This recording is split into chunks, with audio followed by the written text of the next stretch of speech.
I gotta read it. I wrote Matt Bestwick from Black Rifle. Okay, he was cool. my co-host. His was #1 in the world, and I was on there for like 9 consecutive weeks. And then I rewrote fucking every budget movie you could think of. Dope. As well, yeah. So like the last 4 John Cena movies. Cool, On man. accident, by the way. It was never. Click on the store locator and enter your city or zip to find the closest location nearest you.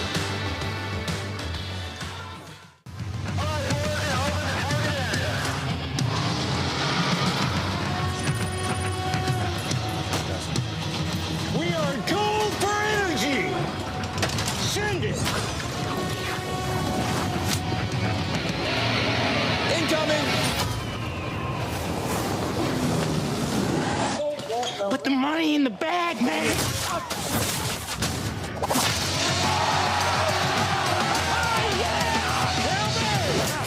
As I said, your paycheck is your thank you.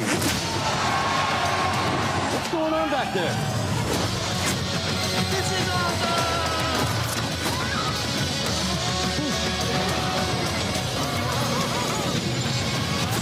Welcome to Earth!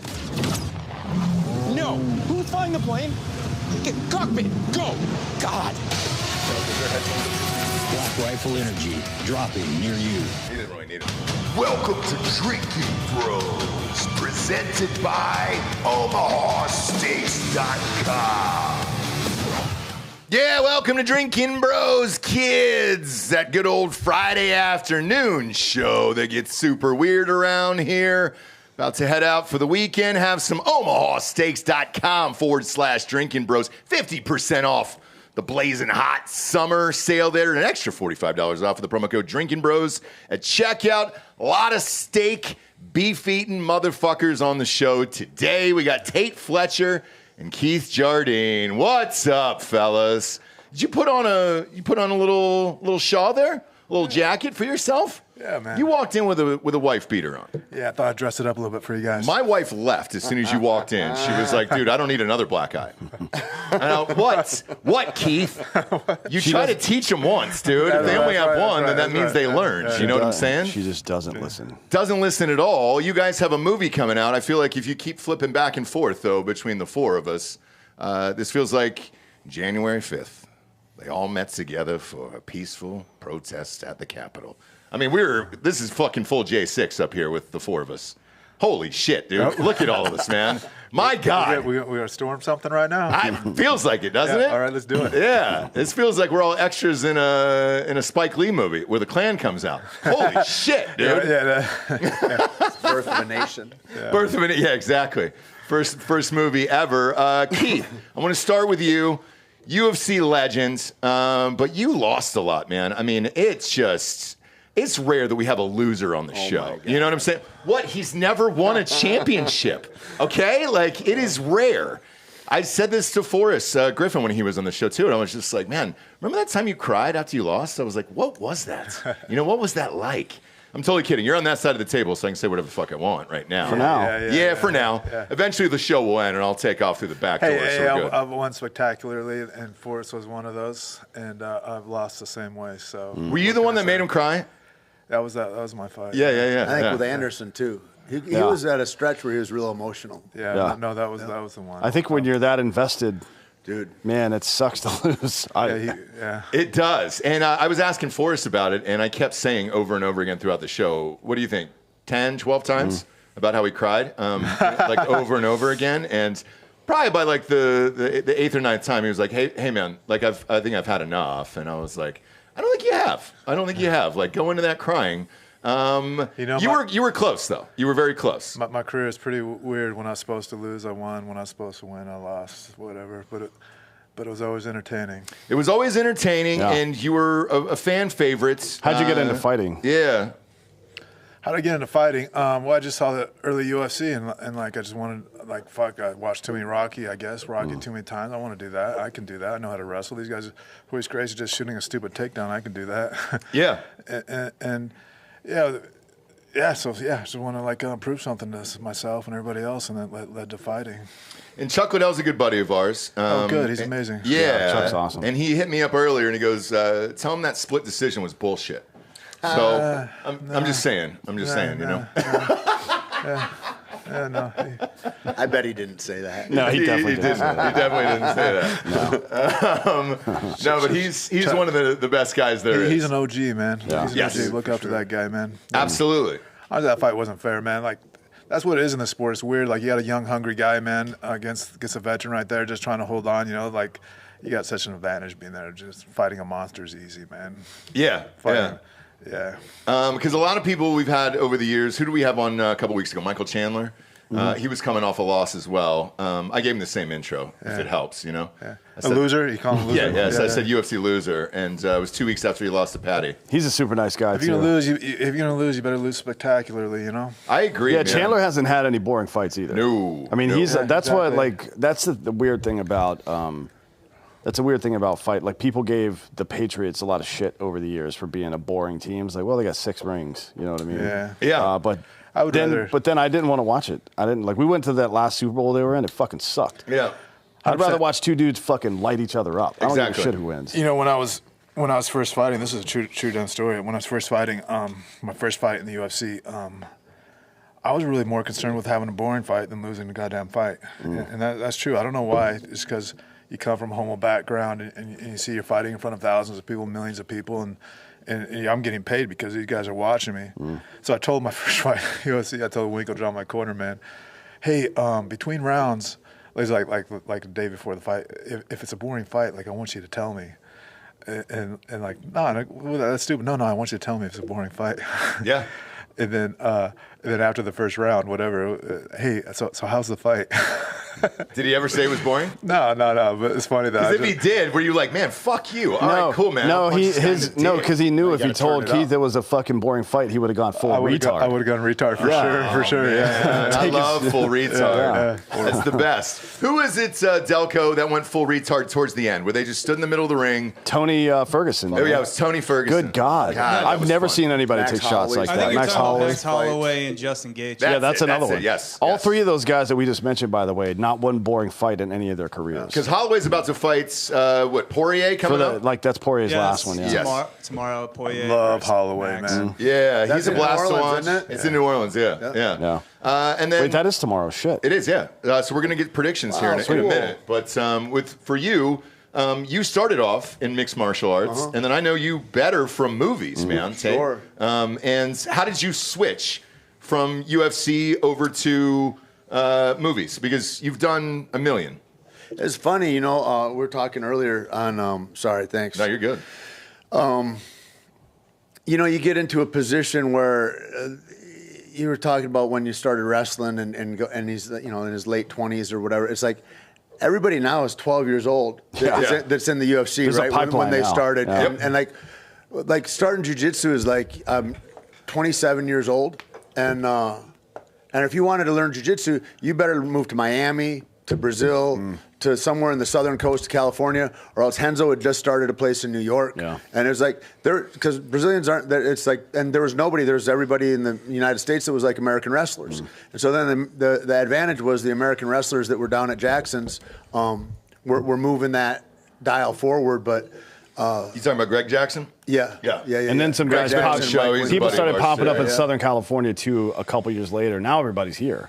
Everybody's everywhere. It's weird. I mean, you can find There's black planets belts all in over the every place. state Yeah. in the union, and you never had that before. But, and so there's a time limit on whatever you do, whatever it is you're doing. Almost like I kind of admire, or I am When you jealous say of- time limit, you mean you can only do comedians it for, can do comedian shit Yeah. for their whole fucking life. Yes, yeah. But if you're gonna go out and be a gunfighter, Yeah. you only got so many days of that. Yeah. If you're gonna go out and be a fighter, you only got. If you're gonna go be a stuntman, you only got so many. Like, Yep. there's a time limit on these things, and so when your expiration date comes up, then there's a choice of like, well, who am I gonna be now when the lights go off? Yeah. And then I was just, you know, and what I was doing at that time too was like I was teaching. I'd started a gym. I was doing bodyguard work, and this guy walked in the gym that was an X Games athlete named Darren Prescott, and he was running a movie called Paul, and he fell in love with jiu-jitsu, we're training every day. And then he was like, hey, man, would you like to do this thing? And I'm like, oh, I did this thing a long time ago with this guy on lockdown. And that guy ended up being, he was a Navy SEAL that was running it named Keith Willard. And he was in Darren's group, and they were buddies. And so that's kind of where I started going into films. That must have been 2010 or something like that. And then after that, it's like I only knew just one way. You know, you throw your hat over the fence, then you got to go get your hat. Yep. So it's like, you know, I'm just gonna. Darren was like, it was after the 2008 crash and all that, and he was like, dude, don't quit anything you're doing because I know people losing their homes. Yep. And da da da da da.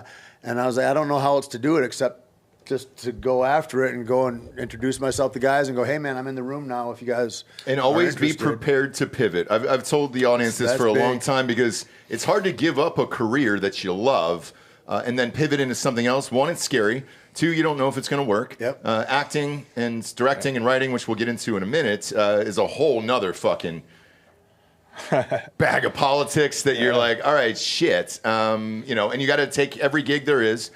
Keith, you and I worked together on Range 15. Yeah. So I remember directing you in that. Yeah. You were lovely, and we've always, had a great time and all that other shit. And you continued into that world. That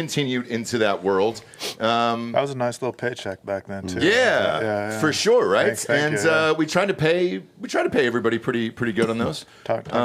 Even for an indie, because that was an independent film. And with that, though, you get so much experience, especially in an independent. Big budget movies, you're kind of sitting around all day. Independent, you're actually doing shit. You're on a real team. 14, 15 hours Real a day. team, Yes. Yes. And it's awesome. What was your first one that really kind of flipped the switch for you, where you were like, all right, I can do this, yeah. Oh, the very first time I was in this, I was running security at a nightclub, and all Master P's dudes came in, and they go, they're doing No Limit Films.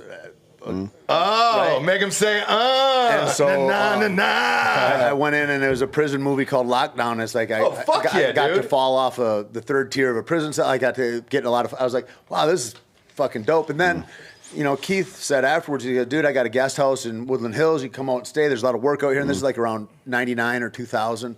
And I was like, man, I'm just a kid from Michigan. I'm going to be in movies. Like, that's ridiculous. I only got to work this one job, and I'm doing this wrestling thing because I was wrestling all over the country at that point, doing jiu-jitsu, and I thought I really like this. But thanks a lot for the pipe dream, but I'll see you around.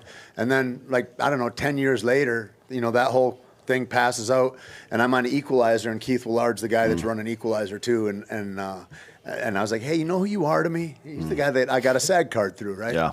I mean, a lot of stuff around that same time period. Two Guns, Equalizer, A Million Ways to Die in the West. I mean, a bunch of Yep. But Denzel was your first movie? Breaking Bad. Breaking Bad. Breaking Bad? No, Master P was my first. Oh, Master P was your first, and then Equalizer. Oh, then I later on down the road. That was like 10 or 12 years Wildfire, later, some shitty TV show that I did. There's a few different things that I got involved in, but it just seemed unrealistic until I met Darren. And then Paul was the first thing that I really did. Paul was a movie with Simon Pegg about an alien going across the desert in a motorhome, and did some stuff on there. And then I went into Red Dawn in Detroit. We filmed that a couple months later, and I thought, fuck, this might really work. And then I got a job on Jonah Hex. The directors picked me for that. And I mean, you look like a mean bastard. So if somebody's trying to cast a mean bastard, you got a leg up. Yeah, man, it's a skill set that you just can't just get overnight, No, but also you need it in every single film. Yeah. So it's something that will never go away. There will always be if you've got like a Russian look or a bad guy look or a tough guy look, you can get work. Yeah. Yeah. And then it's like, then the next thing comes, whatever it was you used to love doing, you're like, this is a bad look later. Like, I don't love, like, bodyguarding. It's great to do that, travel all over. But after a while, it's like, fuck, this isn't, I don't want to be doing this in 10 years. Yeah. And so so the same thing with playing a bad guy or whatever all the time. It's like, if that doesn't get more interesting to me, I got to move on somewhere else. And I think that's really where the thing with Keith writing and, I'd gotten hurt right around that time. Keith started writing right around that time, going, if you really want agency in this world, you need to be in creation. And like, if you're working for Fox News doing this fucking show, it's a different show than if you're doing this show. Sure. Right? And so the same thing in film, it's like, if you're waiting for the phone to ring to get to somebody else's party, that's a different kind of excitement and enthusiasm you have about the work you're doing. You're making a living, but are you making a living with your druthers, with like the thing that this is what I want to do beyond everything else? And for me, I was at a lot of times in my life when I was doing that, but really until we put together a short a while ago that Keith wrote, and it's like doing that for a couple days was the best time that I'd had on, and I was like, oh, this is all I want to do. I want to make films with my friends, and I've been on the biggest shows in the world, and the best shows in the world to do are the ones that you put together with your friends. Yeah, like Jumanji. Is that fun at all? Because it's CGI and it's all green screen and you're on a sound stage and all that. Yeah, it was cool. I don't know. I like that a lot. And when we did, what was the other one? Jurassic World? Yeah, Jurassic World, yeah. We did. Dude, I just saw the remake with my kid last weekend. We lived across the street from the surfers in Waikiki. And so every morning we'd go out and surf for a couple hours. We'd have a nice breakfast, get in the van, go out to the jungle, go and pretend to kill dinosaurs, go back, go to sleep, go surf for a month. That was our life. And so that's a great it's like gig. there's stuff that's just rad. That was a stunt job and stunt job, different acting jobs. I remember we got off the plane and there's a couple of actors there, and we're so excited we're there. Like, how long are you guys going to be here? We're here till Saturday or whatever. How long are you guys going to be here? And me or Taylor, I don't know, like next month. Yeah. And that's a job you don't want to leave. Because if you're in Hawaii, you're like, cool, let's keep going here. Yeah. And then we met Jared on that. And so Jared Shaw is a good buddy of ours that was working with Chris at that time. And Chris Pratt? Yeah, and Jared brought Terminal List because he was into service with Jack Carr. And he brought that to Chris, so he was a producer on Terminal List. And it's like all these things are just interwoven. I don't know. That was a cool show for a lot of reasons. Yeah. Well, you got to expect that one or both of you guys is going to be in one of these episodes at some point because they're making like 90 different goddamn series. Terminal List. They're doing a prequel to Terminal List. I turned one down. You see Cowboy in that one? Yeah. That was my role. I was like, man, I'm on my way out. I'm on a plane right now, Jared. I can't do it. But he goes, who else is a good fighter? I go, Cowboy Donald, do it. Yeah, now he's doing his own Western now. Yeah. It's in edits right now. Yeah, I'll break it right here. I got a really good There we go. There it is. I'll break it right here. I got a really good part on Terminal List. Which one, Dark Wolf or Season 2? Season 2 and possibly Season 3. There we go. That's dope, dude. Jack is an amazing dude. I got a picture with him. I hung out with him for a while, man. I just, like, he's such a cool dude, such a real dude. Nicest awesome, guy on the planet. Yeah, and, like, he's just genuine. Because a lot of people ask, like, guests on the show, they're like, are they just genuine in real life? And I'm like, some of them we don't know. Where it's like, okay, cool. Yeah. Jack, though, is just a genuine. Anytime Jack comes awesome around, dude. He's always got a gift, and it's usually whiskey. Yes. Cool. Yeah. Almost always from Willie Blazer's place up there. You've been in a bunch. Godless is one of my like for many series. Godless was Yeah, that's right. Yeah, he did. Godless is such an underrated series. It's so good. It's great. You see that scene that he did when he's at the poker table? Yeah. Incredible. All ad-lit. Like, it was amazing. You didn't have that was cards all improv? Half of that was improv, yeah. That's sweet. Yeah, so how'd that go? So all the gang members, there's 5 core members of the gang. And have you seen Godless? Oh, yeah. Jeff Daniels and fantastic. Very good. The 5 core members were really great actors, and we're kind of bummed out. Like, we're here, we're made, like, these guys are from New York and LA, and like, we don't have many lines, and we all read for the same part. And when we did the part, they broke it all up a bunch of other people. So they have us come in on Saturday to rehearse the scene, and so they have me sit at the table. Okay, we're gonna have you do this. Okay, you do it. And the director, everybody's watching, and Jeff Daniels was there. Everybody in the room, and I just started doing it. I just started flowing and making shit up and all that stuff, and okay, that's it. We're gonna go with that. And like, I was so nervous coming. I thought they were gonna break that up again, and it's like, oh, I don't. Yeah. And you don't know till the edit comes out, so you gotta wait, till it airs, and you're like, oh shit, it actually made it. That's sweet. Yeah. That's amazing. And because of your friendship, I'm sure you guys are able to hook up on different jobs. And like you were saying earlier, like, all right, cool, man, I can't do this, but Cowboy can, or Keith can, or somebody can. That happens to us all the time, man. Me and Tait, we're pretty much interchangeable. We've been in movies together, like Jurassic World, like probably 10 times, 10 different features, series, all that. And then whenever you're on a movie, they're like, John hey, Wick. Keith, how you doing? And now I just go with it, and I pretend I'm Keith Jardine. Yeah, why not? That happens all the time. I just go, people talk to me, I have no idea who they are. I think they think I'm Tait, and I can know it right away. We had such a great conversation last time in the wardrobe press. Okay, yeah, cool, man. Yeah. But he lost in the UFC too, so it's like, it's the same guy. It's the same guy in a lot of ways. I'm looking to get knocked out today. Do you think? I feel it. We'll dude. see. It's early. I feel it. It is. You got to think that there's going to be like the pathway from sports to entertainment has always been there, right? Like, like O.J. Simpson was really our forerunner. There you go, right there. Our forefather. Beautiful. Hey, great father, by the way. Carl Weathers. Carl You know, Weathers. you look yeah, at Carl R.I.P. Weathers, right? That's a G, right? I mean, The there. Rock. I mean, Yeah. all these guys. Like, there's it's performance is performance. A lot of Even ways. Jim Brown, dude. He was Jim doing Brown those was good. blaxploitation That's right, movies that's right. back in the Yeah, day. Jim Brown's right? good. Good call, right? Jim Brown's Yeah. a great actor, man. That's right. And that's what I think. I get my pet peeve is, and you see it all the time. People transition from like fighting, like or whatever. Like WWE guys, all them went in to do their own production and stuff, but they weren't really good actors. They didn't take the art seriously. You got to put your time in. You got to do it. Like I can tell you, John Cena takes it seriously. The Rock takes it seriously. Batista takes it seriously. Batista takes it Batista does, yeah. seriously. He's dope. He's the best out of those three. As an actor, you mean? Yeah, I think as the way he approaches as an artist. Yep. He's done probably more serious shit. I like John Cena the most because he's a fucking ridiculous person. Like that. What's the name of that show? Peacemaker. Have you seen? Oh, that? dude, I love that. That's It's his best shit he's done. It's the best thing he's ever done. But that It's sets so him funny. apart from anything he's ever done before. Yeah. Also, right? Yeah. It's The other like stuff that's is kinda that's an goofy, yeah. evolution Yeah. where he popped into another stratosphere. Yeah, season of 2's coming greatness, I out think. pretty soon. I Can't think. wait. Yeah, I can't wait for that one. It's really good. Yeah, so let's go through some of the hits here, if you don't mind. I'll start with you. Obviously, Equalizer, which I talked about earlier. Did you guys stay on set to watch them work? Because watching Denzel, you're in another fucking planet. Did you guys stay in Video Village and watch Denzel Washington work? Yeah.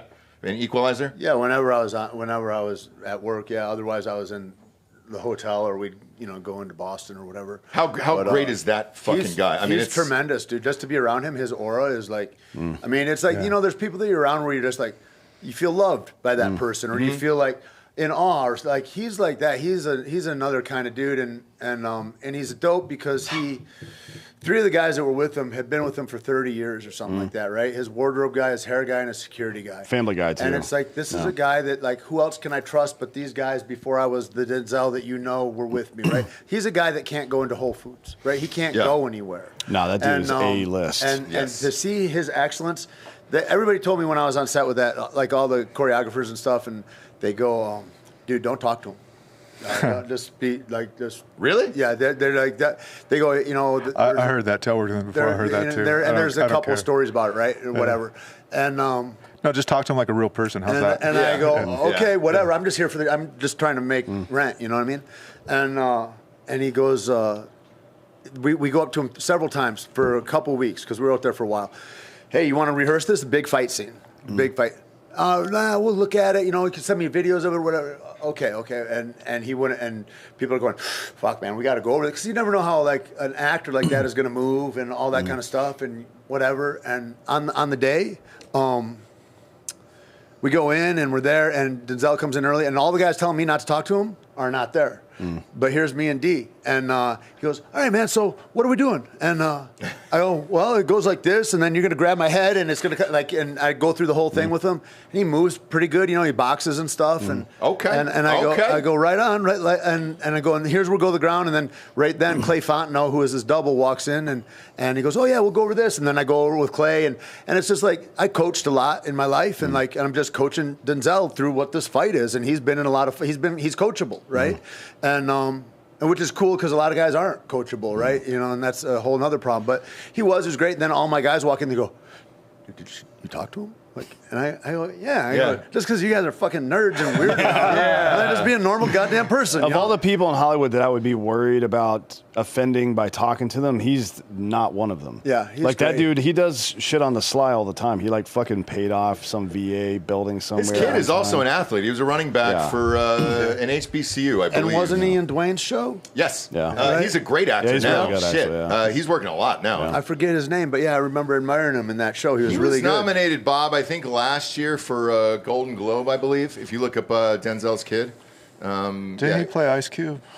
No, that's Ice Cube's son. That was Ice Cube's son. Yeah. No, John David Washington was the main guy in Tenet. You remember that movie? Yeah. Yep. That's him. He's really good. Yeah. I mean, that movie was fucking crazy. I still don't know what the fuck it was all about, but the acting is really good. You were in that?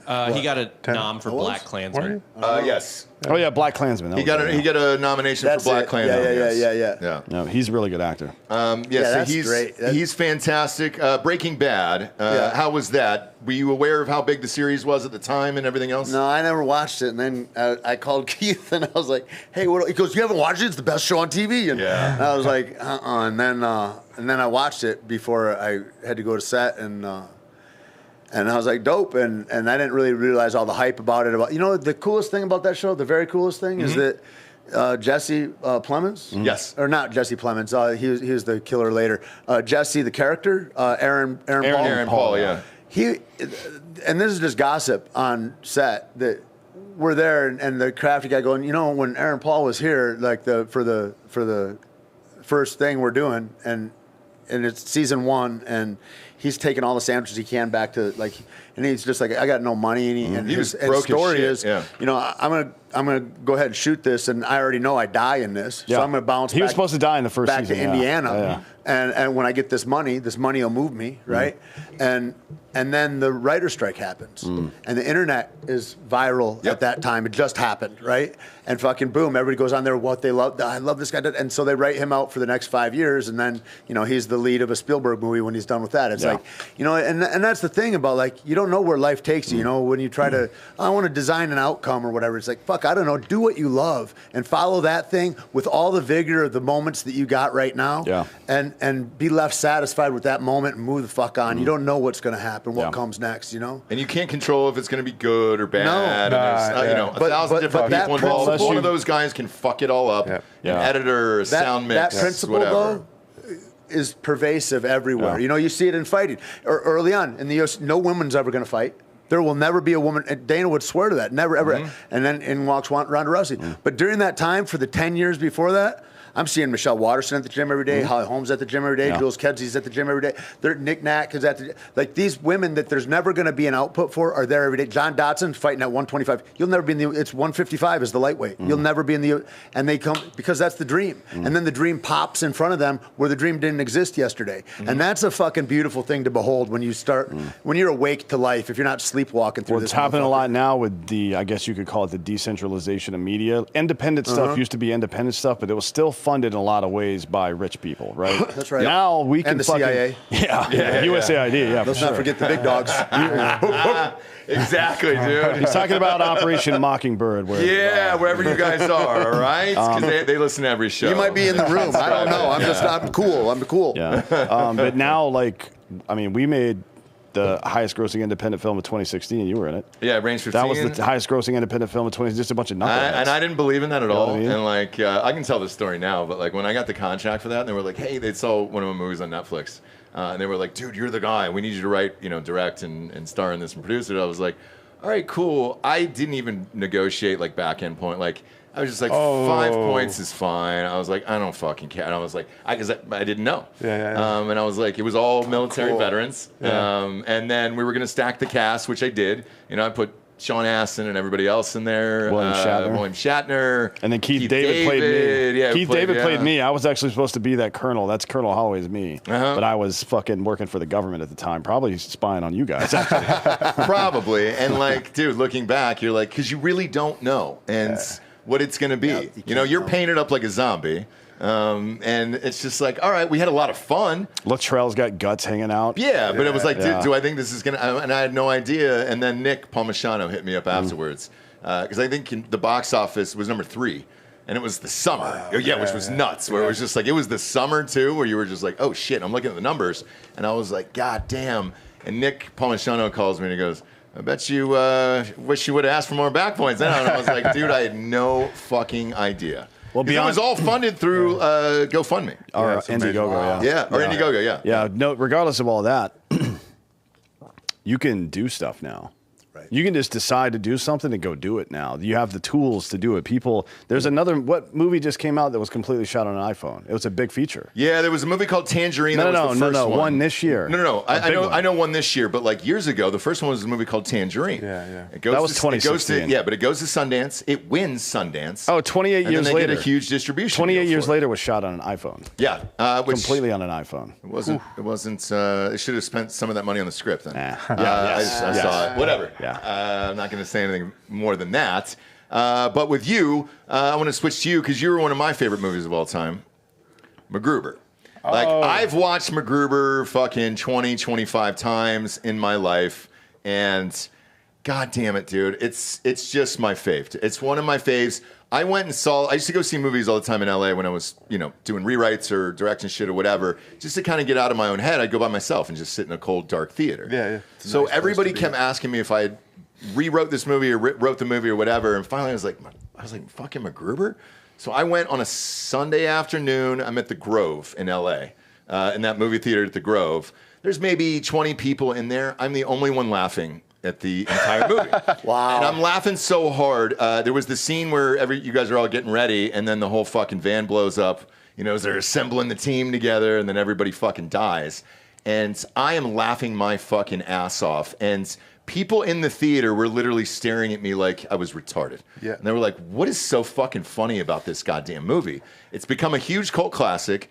Then they do a series after that. Well, that's my big thing. Is I'm in the first episode of the series. Yeah. Yeah. And so it's like, dude, with McGruber, I didn't think that movie, because it didn't do well. Yeah. I didn't think it would do anything after that. I loved it. And then it becomes this series. And then the series does really well on Peacock and all that shit. And it's like, what the fuck? So how is it like working with him on McGruber? Well, what that is that's huge pertinent for right now, too. Jorma Taccone is a writer-director of that. He's an SNL writer. Uh-huh. Wonderful human. Wait, Jorma wrote that? Jorma? Oh, really? I didn't know that. Shit. Yeah, Jorma Taccone. Yeah, he's one of the guys from Lonely Island. Yes. He's really funny. Absolutely. This is a crazy story. Well, yeah. So I did that bit for him. It was super fun, man. It was a hard fucking day, though. I'll tell you what. But yeah, he's got a movie coming out right now called Over Your Dead Body, and because of that scene, this is a great movie, and he fought for me to get in this movie. I'm a lead in this movie. It's coming out in a few months. I'm with Jason Segel, Juliette Lewis, Timothy Oliphant, and Samara Weaving. Dude, that's awesome, man. Yeah, and like my bit's like crazy, man. Like so, Jorma, like he could have got, because of this cast, he could have got anybody to be in this. So he got me, and I got in there, and he had to twist some arms. But when it was all because of McGruber? Yep. No shit, dude. You really don't know. No, you don't know, man. And you got to treat every job seriously, because you really don't fucking know. The test screenings on me have been through the roof on this. And when I first got there, when I did the first scene, it wasn't really that big of a deal. I just say a couple words and I did something funny, right? But then everybody's like high-fiving and like, yeah, behind the ground. Like, what's going on? Right? I don't understand. And it's because his nuts were in the vice on this thing, because he went to bat for me and all the producers there and all that. And everybody wanted somebody else. Yeah. And they're like, oh, he's the one. And it was like that. And then the whole show just got funnier and funnier, and it was great, man. And he got to be in Finland for the whole shoot. No way. About a month and a half. God, it was beautiful. what a fucking out there, dream, man. dude. Yeah, go in the saunas every fucking day. I'd have the driver. Public saunas everywhere. You just go in a sauna and you go jump in the ice cold river is beautiful. Like in a bar. Yeah. You're in a really nice bar with like the whole thing, and you're eating sushi or whatever. And then back here is the saunas. Yeah. And there's a whole other room full of like 3 different saunas. And then you go jump in the river that's going by that's 40 degrees This or whatever. is in Finland. It's fucking dope. Yeah, Juliette Lewis was amazing. We were buzzing. Tait came out to visit me, and so I took him. She's a blast. Oh, I did a movie with her. She's the fucking best. Cool Yeah, she's the the fucking best. Yeah. So Tait comes out and visits me, and so I take him to. So there's all these really cool fancy saunas, right? We took him to the fancy sauna too, and there's the other ones that are like 100 people in a public sauna and all that. So I take him to the OG one that's been around for 100 years. I go to this one more than anyway. So it's like this really skinny room. You get in there, like this old house, but this hotter than hell, man. And you go up these stairs, and there's like 10 naked Finnish people, all men, just sitting there naked. Dicks out? Yeah, dicks out. Yeah. Dicks out.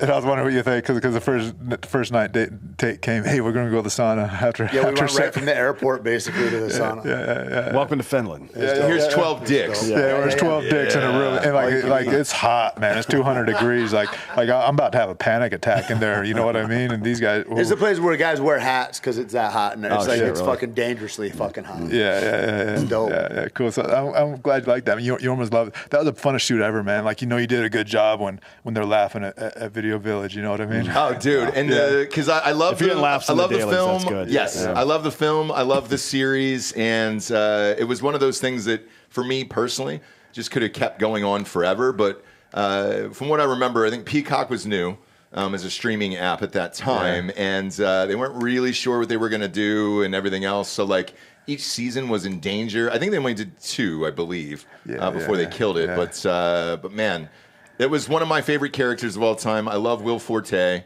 Will Forte is wonderful, man. I heard nothing but nice things about him. And Juliette Lewis, by the way, is Fucking hilarious. Yeah. I did a movie that was in Sundance, and we were sitting next to each other. Recently, the one that just came out? No. Oh, okay. Long time ago.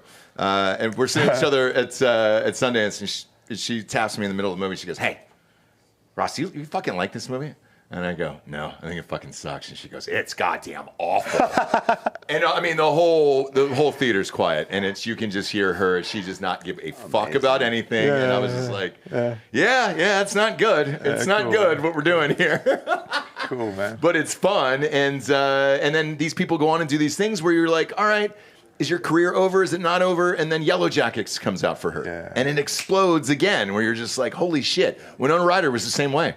She was also in that movie, and you're like, there's a dead period, and then boom, Stranger Things comes out. Bob, you just saw the new trailer for season 4. How is it? Or 5? Season 5. 5, yeah. It's fucking rad. God, they haven't missed on any of those goddamn things. Linda Hamilton sighting. In Stranger Things? Yeah. All right. You know, you can buy the Stranger Things house in Albuquerque. Is it for sale right now? Yeah, it's for sale. How much is it? We should buy that one, and then we should buy Bryan Cranston. Cranston's house, or we should do meth in both of them. Well, Cranston's house got sold. The one with the pizza on top? People kept throwing pizza on top of that fucking house all the time. Look up how much that house is. I was there that day, and that took a lot to get that to balance, to throw it right. Of course, yeah. Especially it's hot as fuck out there probably, too. Yeah, I was doing safety because she was in the pool that day, too. And yeah.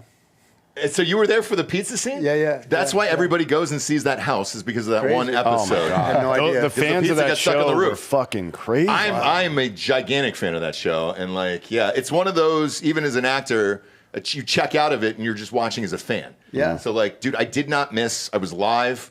Like, 9 o'clock, dude, me and my wife were just live watching this. Like, all right, I think they need to bring that back, by the way. I like the Moncadas for me and Giancarlo. They're my favorite part. Oh, yeah. Me too, for sure. Yeah. Esposito's great in everything he's ever been in. Oh, like, has he ever been bad? There's another all of a sudden guy. Yeah. Right? I know. All of a sudden he was great. You know what though? You look at clips of Miami Vice in 1984. Yeah, he was great. And then, he's like the valet. Same thing it's with, like there's all that stuff. Yeah. You know, people have been grinding this stone for a long time. Same thing with Sam Jackson though. Yep. Like he got famous at 43, That's I right. think. But he had done some. He was in He was in Goodfellas. he was the junkie in Goodfellas, Yep. right? Yep. Yeah. Coming to America. Oh, yeah. He was.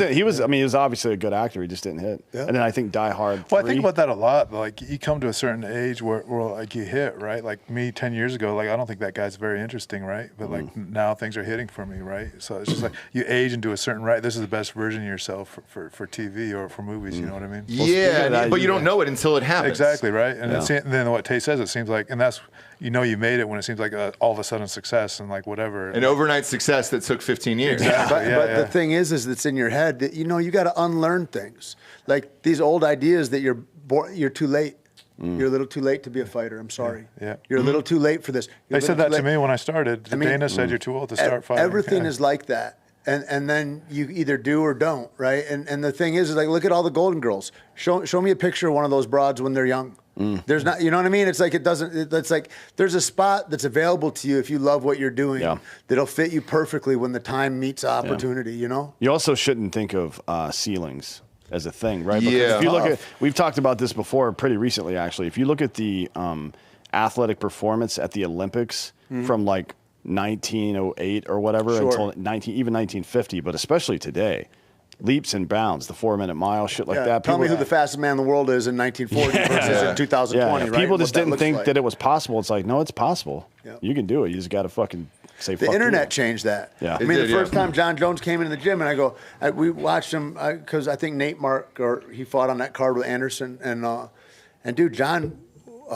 whooped Stephen Bonner like throwing elbows from across the room and suplexing him, and I was like, God, Stefan's a great athlete. He's a big guy, and I'd never seen him. I was watching him get handled, and then John, a few months later, he comes down the gym, and I go, hey, where'd you learn Muay Thai from? Because I know he's from upstate New York, and he goes, he looks at me, this nice young kid, humble face, and he goes, YouTube.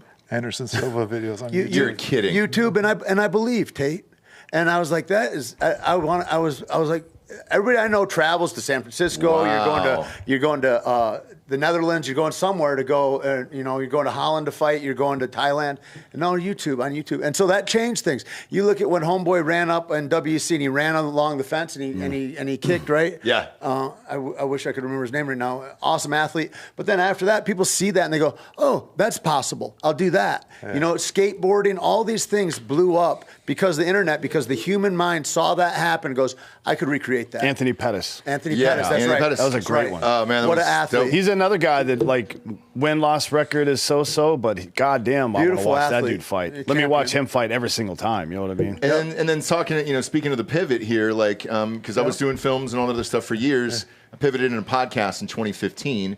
Agents, managers were like, you're fucking out of your mind, dude. What, you're just going to go talk in your garage? And I was like, yeah, man, I guess. I was like, I believe in this or whatever. So it's like, even gigs that I get offered now, I'm like, no, I'm not going to leave the audience we built. Like, I'd be letting them down and everything else. And also, like, it'd have to be Captain America or something to pay me what the fucking podcast pay me. So there's not a prayer I'm going back. But always be prepared to pivot because you don't know what it is. I can remember when I switched, it was scary as shit. And then everybody told me, management-wise, agency-wise, and everything else, why would you do this? You're a fucking loser. This is stupid. Yeah, and then 4 or 5 years ago, they start calling, CAA's calling like, hey, we need 10% of that. Like, yes. Can we sell your advertising? And I go, no, man. Where were you 5 years ago? Like, shit's great now. So, And then the part of it is also being on the ladder. Like, people think because they're at the bottom of the ladder that they're not doing well. Like, no, you're on the ladder. Yeah, you're either still on the ladder. Man. You're either in the conversation or you're a spectator. No. Yep. And if you're in the conversation, man, that's a win. And just stay the course. Yeah. But I recognize that about pivoting and doing that in 2015. Like, I talked to people like what are you doing right now? Like say in 2000, 18 or 19, if I didn't start writing then, like, where would I be right now? Yes. You know what I mean? Writing and producing. So, like, that was one of the things I asked in my first movie. I go, how do I have longevity in this business? And I shadowed these producers on the first big budget, you know, feature that I was a lead in and all the other stuff. And they go, if you really want to learn, you're going to have to come every single day and go to every single thing. And I was like, what does that require? So I sat there in Video Village every day that I wasn't on set, even though I was a lead and I watched everybody else's scenes. I went to every writer's meeting. After the movie was over, I sat in the edits. I watched the edits. I went to the test screenings. I went to pitch meetings for scripts. And I learned how to write. I learned how to direct. I learned how to produce. So it wasn't just acting then at that point. And then it saved me throughout my career. Because, like, there's down periods where you're not getting gigs, but I was getting a ton of writing gigs. And then that shot up. And then I was directing and then producing other things. So, like, you know, if I didn't do that early on, I'd have been fucked. And then when you you teach yourself all the tools. When it actually hits, too, what people don't know about this business is when it actually hits, each one of those credits is more money in your fucking pocket. Correct. Every single one lines up. And then, speaking of which, this is what you guys are doing now. So tell us about your new project, how that came together, and then what your roles are in that, because it's not just acting, it's behind the scenes as well. Absolutely. But go back to what you're saying, though first, because it's so important and interesting. We know so many actors, so many people struggling to do the thing that they're doing, but what are you doing in your downtime, right?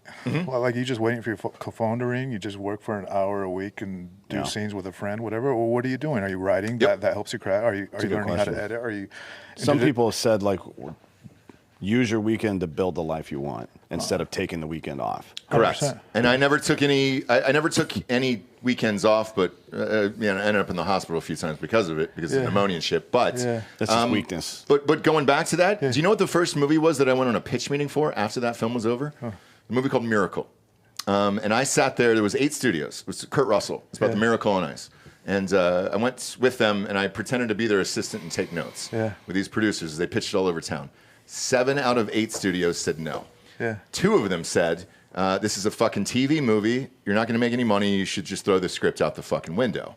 Disney was the last one, and Disney was like, all right, great. We can make this. We can make it at a certain budget. I think it was $30 million. And they handed over a list. And they gave, you get one of these 10 names, we'll make this movie in 3 months. And they were like, great. So they took the 10 names, got Kurt Russell, and then boom, Miracle exploded. What a good movie, man. Yeah, and then I ended up working for one of those studio heads later, and I go, hey, dude, I was the one pretending to be that assistant in that room when you turned down Miracle. And he goes, God damn it, man. He goes, I can't believe I fucking passed on that. Cool. But you just never know, right? Yeah. And so you have to teach yourself. And with you guys, are you directing and writing this movie that's coming out? I wrote, direct, and everything.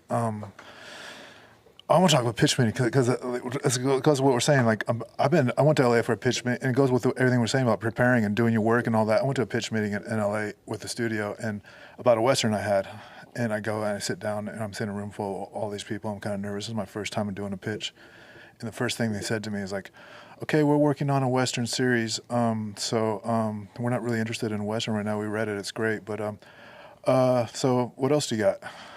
Right? Yeah. What if I was just there sit on my hand like, no, okay, cool, yeah. You've got to have 5 other pitches ready to go. I got this, I got this, and I got that, and yeah, and so yeah, wrote and direct. Well, with that, what's the name of it? Kill Me Again. Kill Me Again. And when does it come out, you think? August 8th. August 8th. Oh, shit. We're in theaters on August 8th, and wherever you rent stuff, Amazon, Apple, all that. So wherever you get it, it's on that. Yeah. So I have a script that the studio wanted to do. It's based in the MMA world a little bit. It's not an MMA script, but it's based in the MMA world. And they're okay. Yeah, we like this a lot, but and as I go, but who's going to direct it and who's producing? Because it's clearly not going to be me. So during the strike, I wanted to. Okay, so I have a short that did really well, won a lot of awards, best director, best actor, been in 4-time Academy qualifying festivals and all that. But that's not enough. So what can I do that I can do that I can get made? So in August, a couple of years ago, I come up with this idea like, what do I do? I got this. I want it to be high concept, something that sells in like 2 sentences, and it's got to be interesting. Time loop movie. I love time loops. I love Groundhog's Day. That kind of stuff. I like that Tom Cruise one. The Day After Tomorrow. That's the best one. That's the best one. Same here, dude. By far. Every time I can. Aren't they making a new Edge of Tomorrow? Edge of Tomorrow, that's Aren't it. they making another one of those? Yeah. It's been out forever. They've had the script forever, I guess, and I think they're finally making it. I don't Jared know. Taylor sat me down at 4 a.m. in his fucking house. He just got a 4K TV. And Yeah. he goes, "You gotta watch this. It's the greatest movie of all time." And I go, "Jared, it's 4 o'clock in the morning, dude." Yeah. And he goes, "You don't understand." And so we watched it, and I was like, "Oh, fuck, this is Genius. Yeah, it's a awesome." perfect Yeah. movie. There's no fat on that bitch. Love it. So then I decided to do that. So what if our protagonist? What if our Bill Murray character? What if he's a serial killer? That's interesting. Yeah. And that's the pitch, right? And that's what I've learned about this business too. You got to be able to sell this movie right away. I'm talking to somebody. Yeah, it's a Groundhog's Day, but my protagonist is a serial killer. Oh, that's interesting. You got to get that interest right away. You can't talk for 5 minutes to say, but then in the end this happens and whatever. Oh, that's interesting. Like you'll never get that far. Anyway, so I did that. So I started writing. I wrote the beginning of it and the end of it in August, and it just for some reason it just flowed out at that point. And I started raising money. I started hiring crew. I started getting budgets. I started doing that whole thing. And I said, I'm going to shoot this in November. And this is August. Yeah. So 8 weeks. Essentially, you've got a pre-production? Yeah, everybody, my cinematographer, everybody's telling me, I'm going to say, no, we're going to shoot this in November. And then I only have the beginning and the end, bro. I got Brendan Fair, the actor. He's amazing. He read the first really bad draft and, oh, no, this is good. I want to do this. And then, so I just hammered away, trying to write it. Time loops really hard, man. You got to get all the math and everything right on all the continuity, all that. And then, so we didn't shoot in November. We shot it in December. But if I didn't say November, it would have been January, February, March. Yep. You know what I mean? You got to force it. I've forced a couple as well. Yeah. Because if you don't know if those people are going to be there. I remember Brendan back in the day. He was on a show called Roswell. Yeah. For fucking 10 seasons or something. All the teen actors used to roll around together back in the day. So I remember Brendan. He's a good guy. Good guy, man. Great guy. Wait till you. Even in the trailer, when we watch, wait till you see him in this, man. Like he does the impossible, man. Is he the lead of this? He's a lead. He's in every fucking scene, man. Good. And he really went crazy on this. He went method, man. And that's cliche to say, man, but he became another character, and he studied for months before. Hell yeah. It's great. And it's just diabolical and twisted and so many levels on this. He's up and down and all this, and he sells everything, man. And the twist at the end, it's really cool, man. So Brent, I couldn't be luckier than him to go to bat with me on this. I mean, you got a dope cast here. I'm looking at Michelle Watterson, obviously Cowboy Cerrone's in it. You're in it, obviously. But I make all these people interesting people. Like I don't care about Tait coming in and being an MMA guy or whatever. He's a fucking fry cook, man. He's an interesting Russian fucking fry cook. Tait is. Yeah, Michelle's a freaking nurse, man. Cowboy comes in, he's a cop. Maurice comes in, he's a cop, you know. Oh yeah, Morris Green is in this. Bob, put the poster on camera here so everybody can see it at home. And Matthew Page, you know him maybe as what's his And- name? Matthew Page is in Master this as well. Ken. Yeah, dude. He kills it. He kills it. He's awesome. he's so funny. Him and David. David, nobody knows David yet, but he's Oh, gonna. dude, David's maybe one of the best ones. He's incredible to watch, and the synergy that he David and Matthew Wilkins. have together, it's so fucking good. Dude, they wanted to do like spin-offs of every single group of characters I had in this movie. They were so funny and so fucking good, man. So is this your final poster here? Bob will blow that up. There you go. Far right, Bob. Yeah, That's I got it. It's just low res. Okay. Zoom out. There you go. Boom. That's Brendan. Yep. That's the diner. That's a great poster too. friend. So how many theaters did you guys get? Do you know your theater count yet for? I didn't know the count. For August? We're in a bit. Like this is gonna go viral though. Even though we're on rental and all that stuff, we're gonna be in theaters throughout August. That's awesome. Yeah. Because I'm amped to see it, man. Because let's face it, there isn't a ton of movies that are out, and especially in the indie world. Yeah, what's up with summer this year? And Usually summer there's blockbusters. Like the Minecraft movie was pretty good. There But other than that, I haven't seen any. But here's the thing: it's Jurassic Park again, but it's with Scarlett Johansson. So I don't care about that. I don't either. We need a resurgence of the '90s of the independent films, man. I think it's there. I think the audience is there. It's just like, what is the audience? What is like, say, Warner Brothers, billions of dollars in debt? What do they care about making $20 million on a movie? They got to roll big every time. They do not care. Yes. Yeah. It's all about IP. They're also dependent on the Chinese market too, because that's like 80% of their market right now. So it's superhero shit always. And then you have all these mergers and that are happening. And I told the audience this for a long time that they were going to get rid of late night television. Yeah. Colbert got fired yesterday. Ironically, I said that on the yesterday's show too. But before it happened, because they got bought out by everybody's online right now saying this is political. It's not. One is ratings were dog shit. Two, they just got sold. So CBS got sold to Paramount. So Paramount is going to fold into Paramount Plus. That is Taylor Sheridan's network. That is it. That is his world there. And then those guys who bought it on the back end do all the Tom Cruise movies. So they do all the Mission Impossibles, True Grit. They do huge blockbuster movies. That's what they do. So, they don't give a fuck. You got to have a good mix in a studio, though, right? Like, you should. The blockbusters are great. We all love it. We love fucking Rambo and Rocky, man. That's what we grew up on. But you got to do.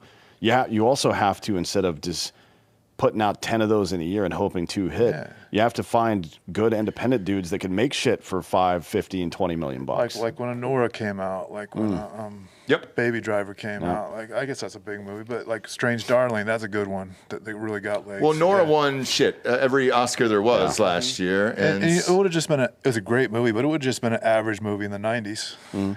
It was an average movie now for me, but no, I can say because I'm not in the industry anymore, so I don't give a fuck. But it was great for me just because it was different, and it was back to independent films, and I like the side character of the bouncer, that guy. Oh yeah. There was some cool characters, but a lot I of wanted those. To see more of that. Yeah, so do I. And that inspired me to write one of my scripts, actually.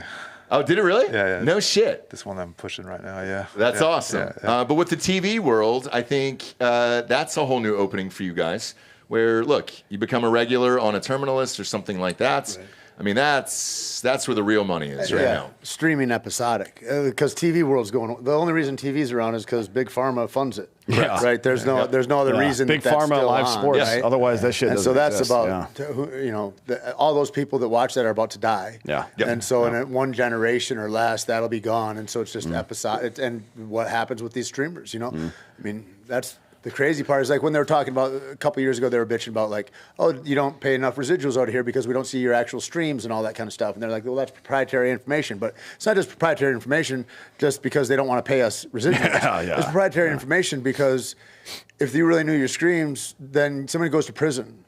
Because you're offsetting your dollars for your shareholders, like it becomes a whole nother and so that all is going to explode one day. This is the new late night TV though. Yeah, we're totally. doing right 100%. Now. And I knew it, a long time ago. Yeah, that's so great. But we were in the fucking garage for many years before you have all this shit, right? So you got to believe in yourself. You got to be prepared to pivot and then stick with it too. Just because I see like podcasts too, like even big podcasters who were like, man, my dream was to go back to movies, and it was like, cool, man. So you're gonna burn your entire podcast audience that you spent years building, and those guys supported you and helped you, and the communities helped you, and then you're just gonna leave and do some fucking, shit movie, like whatever it is. For some guy you don't even care about. Right. Yeah, I'm not going to say who they are, but that's just ego. I want to see my face on a big screen somewhere. You know what I mean? I get it though. Like you want your art to be consumed. That's a big part of it. You do, but like after years that we're on for, this is our 10th year now. Like after 10 years, dude, I'm not going to fucking burn down the audience just because I want to go do, like Clayton invited me to do Lethal Weapon on Fox. You know, he's like, dude, come do a couple shows. And I'm like, it'd be 3 weeks in my life that I would not do podcasts, and we're on every single day. Yeah. And I'm like, dude, I'm not going to leave Dan or my audience just because it would look cool for a couple weeks on TV. Like, that's it. So, yeah. And for you guys, this is now your life. So there's always a new crop of talent coming up. So it's like awesome, man. It's a new guys make the cool movies. You know? A new pivot. And like what you said, you're talking about how we don't care about the big IPs and all that too. Like we're doing this. I mean, I'm sure I work with studio. We're doing this outside the studio. Like we just put this together and made it, and it's going to be great. But I think this is the world I want to live in. I want to live in. My dream is people say, "Oh, it's a Keith Jardine film. I'm interested in that. I want to see that." And this right now for me, this is the world I want to live in. And it's like you try your best every single day to make that world happen. Yep. And that's all you can really do at the end of the day. Serve your fans, right? Yes. Yep. There is one IP thing that I would like to see get made. We were talking about Denzel before. A prequel series to Man on Fire, where John Kreese's character is in the agency and he's just fucking people up. Can you imagine how good of a series that would be? Dude, I always wanted to see a prequel of The Usual Suspects. When that shit, right? And it's impossible now. Like, we bringing back Spacey? Kaiser Are we bringing back Spacey? I wish he never left. Everybody else does too, man. Bring back Spacey. He's the only guy in Hollywood calling for the Epstein files, ironically. Who cares? Because he's like, I did what I wanted out in the open. I don't give a shit. He's like, I was a pervert on Main Street. Yeah. Have you guys hear the Video Kevin Village Spacey? trying to jerk a guy off. Oh, dude, did you hear the Kevin Spacey story? Yeah, he doesn't give a This is shit. my favorite of all time, dude. If you haven't heard this. Please. So the doc comes out on HBO, and he's with this dude who is a Marine, and he takes this Marine to see Saving Private Ryan on opening nights. Yeah. And he fucking pulls his pants down and wants to get jacked off, right? So he puts the Marine's hand there or whatever. You guys know the opening 20 minutes of Saving Private Ryan. That's the most intense shit of any movie, maybe in the history of cinema. Sitting in the front of my seat. Totally. Yeah. And Kevin Spacey, all he wants is he's got a fucking rock hard boner, and he wants to get jacked off. And so they were like, well, "What did you do?" And he goes, "Well, I moved my hand away, like I didn't want to. I don't want to jack. I'm not gay. I don't want to jack him off or whatever." And he goes, "What did he do?" It's a little rude. Yeah. And by the way, what did he do? And he goes, "I finished." And he goes, Kevin Spacey fucking jacked himself off, came all over himself, and then just sat there and watched the 3-hour movie, dude, with cum all over his fucking shirt. Good for him. That's discipline. If you can get a boner during that scene, I say you gotta finish. Well, dude. I can't not get a boner during that scene. But And that is our advertisement for Blue Chews. Well, just by sitting there, he was assisting, I guess. Yeah. Hey, sometimes you just got to be in the room in a cup chair. You know what I mean? That's all it is. What a hard scene to jack off to, though, man. It'd be like jacking off to Eastern Promises when Viggo Mortensen's fighting butt naked in the steam room. Or Bone Tomahawk. Oh, God. That scene of Bone Tomahawk still haunts my dreams forever, dude. I laugh the whole time. The same way that you laugh at gay shit. Whenever I see brutal shit, it makes me laugh. I was with my parents, and I didn't know what I was watching. Like, it was just, it was an indie. We rented it off of video on demand. And then all of a sudden, dude, that fucking... Axe comes in and they start. Have you guys seen Bone Tomahawk? Oh, then I'm not going to ruin it. Let's just say, you know the scene I'm talking about, right? No. Oh God. It's brutal. I don't think I've ever seen anybody die when they start at their taint and ball sack. Wow. And then go straight down the. Yeah, I don't know that there's any real good Vlad the Impaler movies. You know what I mean? Where you could see it like that. But that's how it would have happened. Just split you in half from the ass. Like if the Vikings would have been more creative, they wouldn't have done the Blood Eagle thing. They'd have done what you're describing. Well, Vlad the Impaler did that. He put people on a big fucking spike, like a triangular spike, and had ropes around their legs, pulling them down, and just slowly split them in half. Oh, God damn it. I hate it so much because the kid's in his 20s, and he's tied buck naked upside down. It's this fucking old Indian who just hacks on through him. And then Kurt Russell's there, and he's talking him through it. And he's just like, it'll all be over soon, son. Just hang it. This guy's just screaming violently, and I'm like, oh my, and I'm with my mom and my dad over Christmas. Wow. I just got engaged, so I was just like, fucking A, dude. Yeah. And then this scene comes on, and I've not been able to shake it since. Kevin Spacey jacked off that guy in Saving Private Ryan, and that kind of helped me get over it, you know? Yeah. Or vice versa, rather. But well, he was number 1 on the call sheet, right? He sure was, dude. He sure was. Spacey's back. You know he's directing right now. Did you see his Instagram posts when he's like? Do you follow him? When he's like, I'll kill you, like when he'll give like a Merry Christmas. There's a couple of things where he like dry threatens everybody, like, and then the guy disappears like the week later or something. Like, it's fucking wild, dude. Hey, man, if you got it, he's got a network bigger than the Epstein network. It seems like. Man. Oh yeah, like hitters or people willing to disappear people for him. Yeah, it's the gay mafia. Yeah, he used to roll around with like 17, 18 dudes who were like right on the cusp of 18. We were just like, oh shit, man.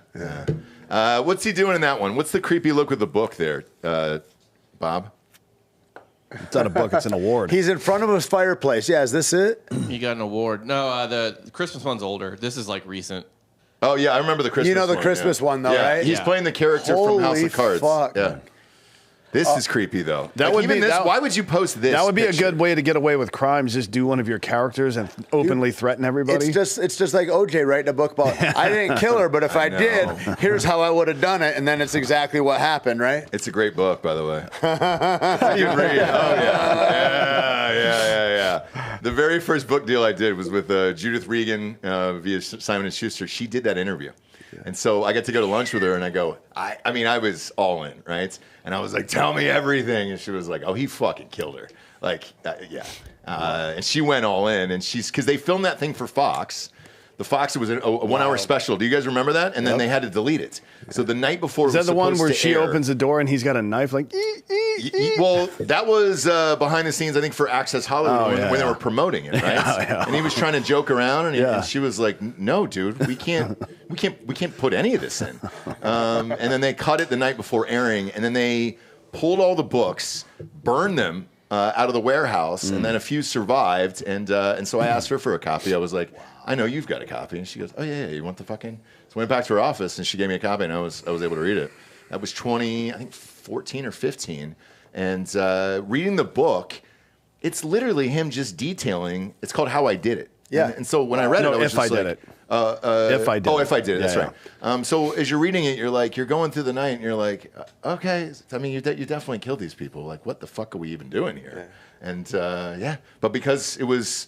a not guilty verdict, he couldn't go to double jeopardy, so there was nothing you could do. Yeah, people that do crazy shit like that pathologically want credit for what they did. Yeah. That's why serial killers always get caught. Arsonists, those kinds of folks want attention. Yep. Speaking of serial killers, comedy has always been dark, the best comedy. So putting crime into it is one of my favorite genres. Like comedy thrillers with fucked up people is so funny to me.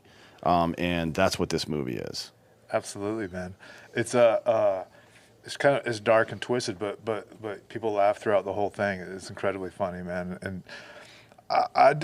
when I write, I try to do things from a guy's perspective. I just write like I'm that guy and I'm going through this situation. So you learn as he learns, and you're there with him. You feel like you're this guy. That's how you're tricked into rooting for this guy. But yeah, man, everything I do is dark humor, man. If I'm writing, if I'm not laughing when I'm writing, like if I laugh, like I know, it's funny to me. I don't give a fuck if anybody else like it. You know what I mean? Do you mind if we play the trailer? Yeah, let's play the trailer. Please, awesome. Yeah, pop this up here. This is the movie Kill Me Again that comes out August 8th. It's a gruesome scene here in the Heights. Hey, could you turn that up? It is still preliminary, but with the Midnight Mangler on the loose... Oh, you can sit anywhere. Mangler? Who comes up with these names? Hi, can I help you? Coffee. Just want to have a talk. Hey, could you turn that up? Is everything okay? Do you ever get deja vu? Every night. Hey, could you turn that up? No! I'm caught in like this time loop. It's a record scratch that just keeps like, it just keeps repeating. You can grab a seat anywhere. Hey, could you turn that up? You can just sit anywhere. Just sit anywhere. Sit anywhere. You put a shark in a tank full of guppies, what do you think is gonna happen? You see my friend? No. Just came to say hi and to get to know you a little bit. Why? I'm gonna kill you. Oh, shoot. Food's here. Midnight Mangler. It's a hell of a moniker. You didn't flush. What do you think, man? Good? Catchy? What do you think he looks like? We'll have 3 more beers. Keep that cold. I'll be right back. You really disappoint me. You're gonna let them break you. I can't keep doing the same thing over and over again. Why are you here? I don't know. Yes, you do. I'm God here. Boom. Dude, that looks fucking dope, man. That diner is very famous. Yeah. How much did you shoot the majority of that in that diner? Yep. Yeah, dude. It's been in a lot of things. Ton of movies over the years, man. That looks great. What perfect casting for him. Holy shit. Yeah, right. Kind of reminds me of Patrick Bateman in American Psycho. 100%. Yeah. That's fucking awesome. So you're saying he stayed in character pretty much the whole time? Well, not crazy, but like you definitely had his aura the whole time for sure. You had to, man. This is, how this is an independent film. We're doing the 15-hour, 15-hour day night shoots, all nights, and so you don't have a live. You're just this for the way I spread it out. It was over almost 3 weeks. So yeah, man, like, and it's just like he's in every fucking scene, and I had to learn how to shoot this because I was telling, we did. When I first got the schedule and everything, my AD said well, here's your schedule. Like, I've never seen it done before, but here it is. Like, no solutions, nothing. So I had to figure that whole thing out, how to shoot this thing. So I'm block shooting stuff. I'm shooting, I got lights and everything set up for one direction. I'll shoot like 2 or 3 scenes in one direction and turn it around the other. So he had to be able to carry it. Okay, now it's this day and we're this way. Now it's this day and we're this day. And all the dialogue and all everything, man. Like he really. Which is next to impossible because if you're gonna do it over and over and over again for different days, I would imagine he's constantly got to ask you, what day is this? Yeah, how am I feeling right now? Yeah. That's why that's what I love about being a director, man. And like I love it working with the actors and like because we're in this together, right? Like you said at the beginning, like this he could fall on his face just based on what I do, how I edit this, how I direct him and all that. No, we need to act this way on this, So it's just that trust and camaraderie you build with that, and the language you build, and like now we're on this, now we're doing this, and yeah, and it's great. And how long was the shoot? It was I think 12 nights spread over like 2.5 weeks. I started in the middle of the week, whatever. Yeah, so I had 2 weekends there. Yeah. How is the crew during night shoots? I personally love them because I'm a night owl and I stay up late as shit. But a lot of the crew gets sleepy. Loved it when Tait was there too in the beginning when we're first shooting this. Like the people were telling me like, dude, your crew's gonna revolt. You can't push them this hard and this that. We got to figure something out and all that. And like I know these guys. The New Mexico film crew is amazing and you just got to be a leader. That I think we're going to be okay. And like, don't worry about it. They're trying to get me to do all these different things to shoot during the day for night. A lot of stuff that wouldn't have worked. But no, we did it, man. And every day, man, everybody's so chipper and happy. And I know it's not just because like it wears off a little bit. It keeps Jardine, the UFC stars, doing this thing. It wears off like after 2 nights, right? For sure. You just got to build that community there. I think that it's more than because I don't think that's how they see. It's like we built a lot of goodwill. Just being us, and for decades in New Mexico, and I think if it had been another production team doing it, people show up a different way. Yeah. But people are like, I mean, because we really invited people's ideas. People like, how do you troubleshoot this? It's clear that we're here together as a team, and that we're doing this hard thing, and we'd go out and put out words like, hey, man, to the heads of departments, hey, talk to you guys. Is everybody okay? What would they think? And they're like, dude, everybody's fucking stoked. You never heard a complaint. Never, like, it was amazing, dude. And that's uncommon. That's not how it is generally. I heard was complaints. People are making less money, all that kind of stuff. And you go individually and talk to these people. They're like, dude, this is one of the coolest things I've ever done. And I go, that's what I think, too. I was like, fucking right on. And there was like a couple complaints here and there. And then like, oh, like I was just here because people were trying to shield me from things. And some guys, No, we said the hour, whatever. And so I know I just go talk to the guy, and like everything's just give the guy the attention he deserves, right? And everything's great, you know.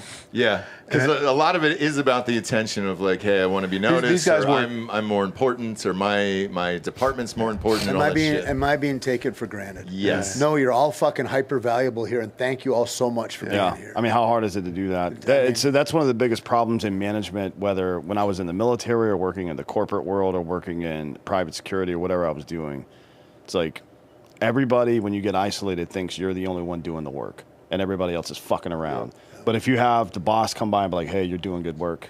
Good job, bud. That's really all it takes for the most part. How you doing, man? Everything okay? Yeah. How's your life? How's your kids? How's everything else? Yeah, and then Tait would bring in cheesecake every night. Every night in the middle of the night, I'd bring cheesecake. Wait, where were you getting cheesecake? You weren't making it. I would go to Whole Foods and I'd just buy cakes right when I'd get up in the morning. And then huge morale lift every night. Oh, cheesecake time. Hey, cheesecake's mostly keto, bro. That's right. Is it? It's mostly protein and fat. Let's go. Yeah. That's right. There's a little bit of sugar in the cake itself, but very little, and then there's a little bit in the graham crust, and that's it. Yep. Yeah, it's good. So after this comes out, glad you know that. That's I know great. Everything about that. Do you have your next project lined up that you want to write and direct? Yeah, I've got two of them that I'm waiting for the release date, but yeah, I got two that I'm pitching right now. One with me in the lead, and the other one the MMA-based one that I have some really good interest in from good actors, and it's more of a taxi driver type script, but yeah. That's sweet. Everything I got is different. Like I said, I got a Western, I got neo-noir is kind of my thing, and this is kind of a noir feel that this movie has that too, for sure, but that's definitely my thing. That's awesome. Yeah. Is that Roots of Fight, by the way? That jacket? Yeah. They sent me some cool shit too, and I'm a big fan of that company. So. Well, I was telling Tait, man. They're not a sponsor or anything, but I love them. He's one of the coolest guys. I haven't met him. They just sent it in the mail, but yeah. We're talking about longevity, though. Like, all of a sudden, all the stuff in my attic is kind of cool again. Yeah, right? Fashion's always been like that. You just got to wait a while. It's true. Yeah. Your bell bottoms will come back. Just wait. Well, maybe not those. Stay alive. Hopefully not those bell bottoms. Give me those Ed Hardy moments back, dude. Dude, roll, bro. They're going for money now. Are they really? Affliction is. I found my mean tap out shirt. It was the last shirt mask ever done, and we're having a fun thing looking things up on eBay and stuff.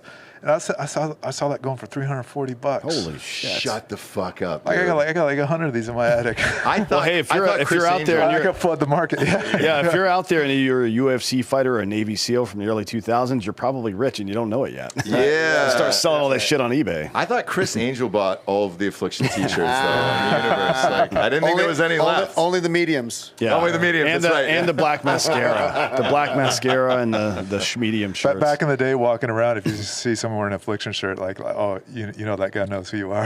Yeah, exactly. And you're like, all right, I know what I'm getting into here. Yeah. That's hilarious. So obviously, I can't let you guys leave without getting UFC picks this weekend. Now, Delco, I'm going to put you on the spot here because you went perfect. What was it? Was it last weekend or the weekend before that you were perfect? And I got to get your picks as well. The audience was asking. MyBookie.com is asking. Promo code Drinkin' Bros doubles that first deposit all the way up to $1,000. Delco, I will start with you. Who do you got on your card? Yes, I've gotten DM'd by like 1 million listeners, so please tell me. I think the Homecoming, all the Poirier? Poirier, all the New Orleans vibes, all the voodoo. I don't think it means anything. I think Max finally gets over the hurdle and he beats Dustin. Whoa, really? Yeah, I think Max is gonna win. That's gonna be a fucking war.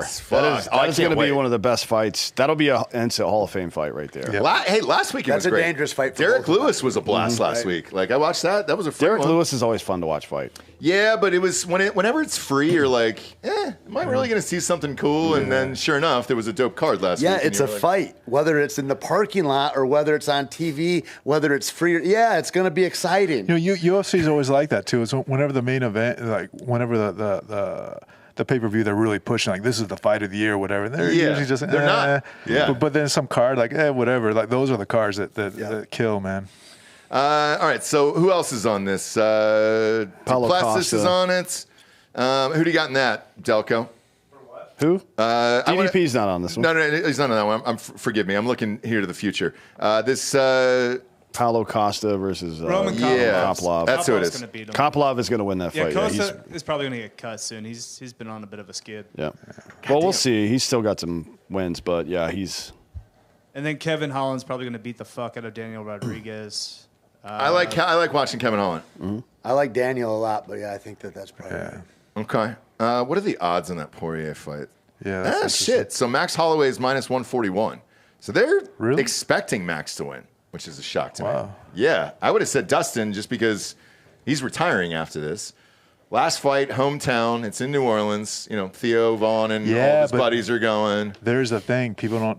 I didn't know that he announced his retirement, but guys don't do well when they announce their retirement fights.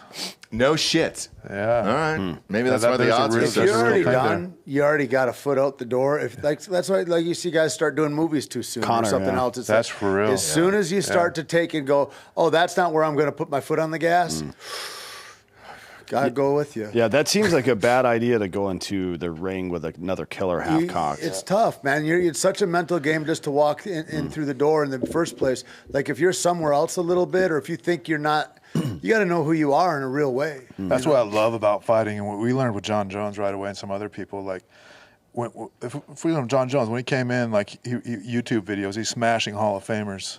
Yep. Yeah. Like skill-wise, like whatever, like he's barely knows jiu-jitsu. He knows wrestling, junior college level and all that.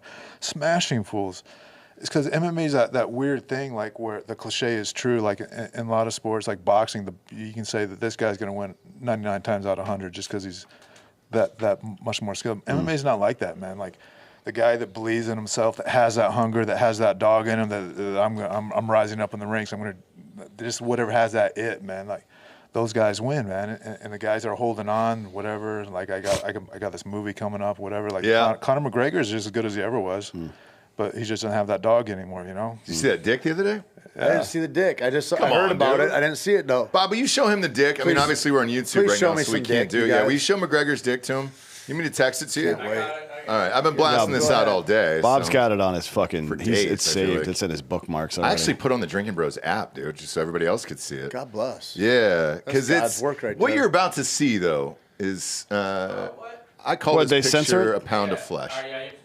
I've only seen it censored. I have to text it to you? Go ahead. All right. Don't peek. I've looked everywhere for Don't peek, I've looked everywhere for it, Tate. I can only see the censored one. I've tried you came to the right place, my friend. Oh, yeah, dude. I heard it was a weightlifting tutorial, so I just wanted to go and get some gains, you know, but I don't. Yeah, you're going to get some gains out of that. So, Bob, I'm going to text this to you, and then obviously don't put this up on screen. He was telling that story about watching McGruber in the theater and being the only one laughing. I promise you this is true. He also did it for Brokeback Mountain. Yes, I went opening night. He got high as shit on opening night. And to which theater is it in L.A.? The Cinerama, yeah. So, comedy, hey guys, I saw Holtzman last night.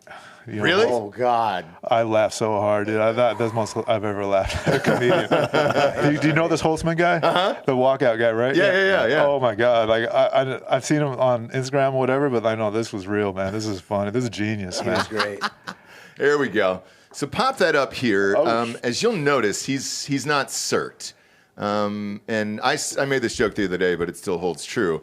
There's a reason why he had trouble cutting weight. If he just cut that circ off, dude, he could lose 3 pounds off that fucking thing, dude. Where's the weights at? Where's the weights at? That's what I said. I thought there were weights. Yeah, so they're right off camera. Right off camera, yeah. So there was I thought another. He was hanging his weight off his dick. What I heard. He was. So there was another photo of that as well, and then there was this one, and you know. God bless. Yeah, even Dana White said, I was, because he talked about it the other day. And he goes, man, I was shocked to see it. He goes, I didn't think he had it in him. Hey, good for you, bud. Yeah. Not bad for a leprechaun. But the uncirced part is. Well, he's not that tall, though. You don't like him. You prefer him circumcised. Oh, that's what I do. Like that. So we all have hobbies, right? I'm an amateur circumcision artist. And you're not trying to pull the skin back to expose. You want it exposed. Not at all. Yeah. I do a snow's cut. I can give you a brochure. I do a snow's cut. I do a princess cut. And it's what it is it's 2 rocks, very similar to these Drinkin' Bros coasters here. It's got sharp edges. I hold them in snow for a long time. Okay. Because you want that, cold on that skin there. It pulls the skin taut, Correct. obviously. Yes, right. yes. All right. And then I bang them shits together, and then I get that skin that I need. And then I resell them for wallets, When you say you briefcases. need the skin, so you're like harvesting. Yeah. Because obviously I'm reusing it for Well, I other think things. repurposing. Correct. Right. Yeah. So you Be saw a that nice ring, You like saw a that thumb ring or something. Yeah, you saw that teddy bear in LA the other day. Yeah, with the skin on it. That was mostly foreskin. Mostly foreskin. Amazing. Yeah, I give up. If you lick it, does it become a grizzly? It sure does because it grows and it expands. Obviously, it sure does. Yeah, if it's a wallet, it turns into a briefcase. Right, got it. And don't feed it after midnight. By the way, look at how uncomfortable Keith is right now. Keith, I give a lot of those foreskins to needy kids in China. Oh yeah. Yeah. Well, they've got to have a bigger dick, so it's like, dude, you can attach this and gain at least 1.5 inches over there. And the colors, you're going from white to yellow, sometimes, black to yellow, whatever it is. But makes it harder to get into Harvard. It sure does. If you go yellow, by the way. Yeah, and because they're racist as shit. Yeah, they hate them. Kind of like cutting your hair for cancer people, that kind of. Yes, very, very similar. And thank you for recognizing that. And that's my way of giving back. Yeah, that's a humanitarian thing. But again, we all have our hobbies. This is my profession. My hobby is that. Now, would I like to turn that into my full-time job someday? Sure, we'll see. It's tough to monetize. It's really hard to monetize. Yeah. I can't just pop up on Craigslist over and over and over again and say, "Do you need this done?" I think you Show me should that dick. You should set up a stand like all the Mohicans with the peaches on the side of the road. Oh, and the Longhorn steers. You could sell it right next to, like, you could make a new like an adrenochrome drink. You could sell it alongside, and then make wallets. Great, there's a dude on the corner of 8 or 967 and whatever the fuck 1826 up there that sells knives and wallets and shit. And those steers. Park right next to him. Yeah. Right next to him, like, hey, I can get you the leather now, dude. I can come out right now, and we could really boost some business here, but I'm going to need to see that hog first, brother. Yeah. Well, you want to make sure he's cut. Well, otherwise you got to also, harvest him too. You can't just trust somebody's portfolio. Eventually you're going to have to audition. You guys know that. Wow. Yeah, and that's what I do. I wonder how many guys right now in the world have Connor's dick in their phone, which is... A lot. It's a lot. It's a lot. Yeah. There's a lot of dude group chats out there with Connor's dick on their phone. Bob, can you pull up Chael Sonnen's remarks on it? I've heard of this. It's the best, dude. Because he's always the same reaction as I did, where he goes, "Man, if Bob can find it, it's great. So fucking good." Chael Sonnen. He's always got the best shit talking. He really does. You want to tell him how to spell it, Delco? It's Chael. Sonnen is Sonnen. Yeah. But his remarks on it were the same that I had, and I was like, oh my God, we would probably be best friends in real life because I've shown everybody that dick pic.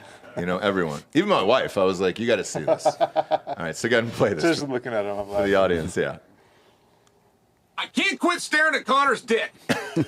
I can't stop. I sent Connor's dick to my partner, Ryan, who opened it on his computer right as his wife was coming in the background. And then we have to explain what's happening here. But I can't stop looking. I've stared at this dick for the last 2 hours. He attached a weight to his mini-me.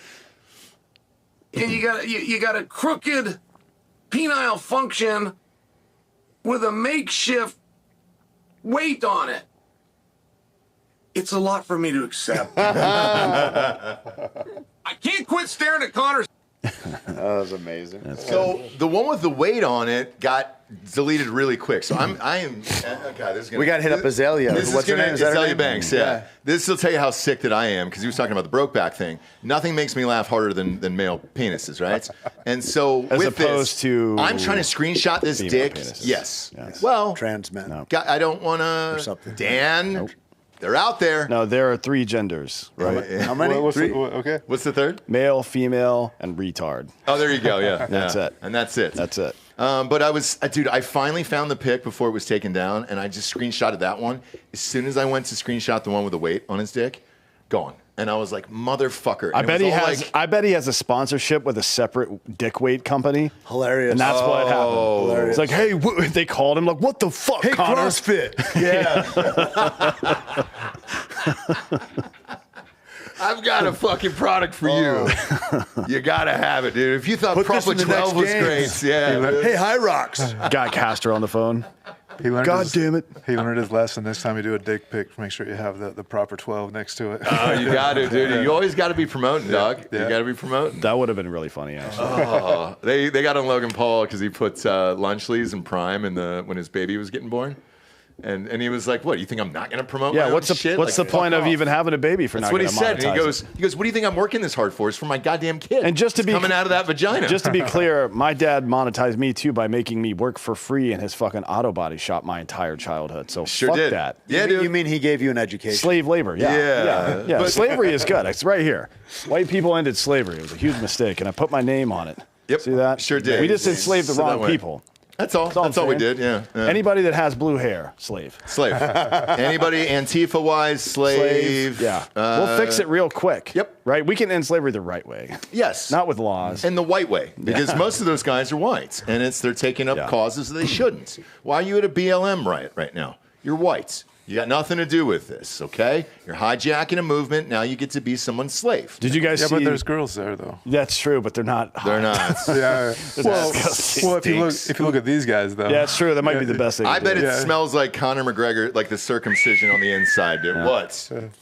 Yeah, I'll go there. I know you've got something to say. Just say it. Say it, dude. Filthy. Now's the point of the show. We get to the Drinkin' Bro of the Week, which is someone who has inspired you or helps you, the person you have become today.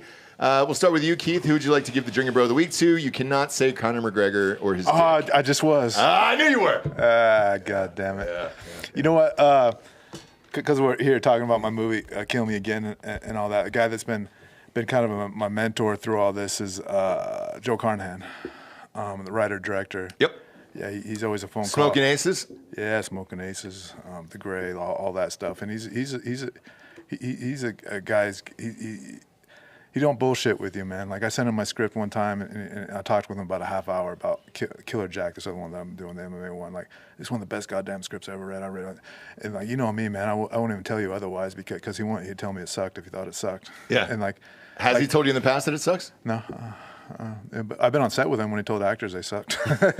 He's a ruthless motherfucker. Fuck yeah, he is. Yeah, man. Yeah. But anyways, I'll give that to him, man. Like he's been behind me for all this, man, and helped me get through a lot of spots on this. That's awesome. Yeah. That's awesome. What about you? Living or dead? Anybody. Boy, the guy that popped right in my mind is like Louis L'Amour. Think about a guy that wrote all those books like that, but like what he did was he lived a life as an adventurer and like went and sailed and got in knife fights and was a brawler and then followed the circus around for like this. He was like the Teddy Roosevelt of Hollywood, basically. But then really right. Yeah. And then but I think about guys. I think about like what we mentioned earlier, like Jared Shaw, like.